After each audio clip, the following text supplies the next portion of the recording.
আসসালামু আলাইকুম। কেমন আছেন বন্ধুরা? আশা করি সবাই ভালো আছেন। তো আজকে আপনাদেরকে আমি দেখাবো কিভাবে মিনি শর্মা বানানো হয়। যেটাকে দেখতে পাচ্ছেন সেটা আসলে একটা মিনি শর্মা রেসিপি, খেতে খুবই সুস্বাদু। এর আগে একটা ভিডিও দেখেছিলেন আপনারা, যেটাকে আমরা বড় শর্মা, আরবি শর্মা বানাই। এটা মিনি শর্মা। আসলে মিনি শর্মার যে ব্রেডগুলো, এগুলো আমরা একটু বাংলাদেশি পিঠার মতো করে বানাই, দেখতে পাচ্ছেন। তো দেখতে থাকুন।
তো বন্ধুরা, দেখতে পেলেন কিভাবে আমরা মিনি শর্মাগুলোকে বানাই।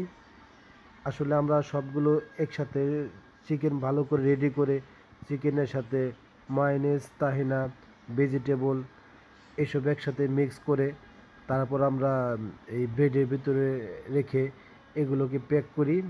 এটা মিনি বাচ্চাদের জন্য, মানে ফ্যামিলির অন্যান্য সবাই একসাথে বসে আড্ডা মারার জন্য, যেন আড্ডা মারা একসাথে খাই।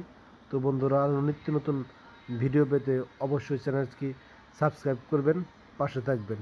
ধন্যবাদ সবাইকে, ভালো থাকবেন সবাই। আসসালামু আলাইকুম।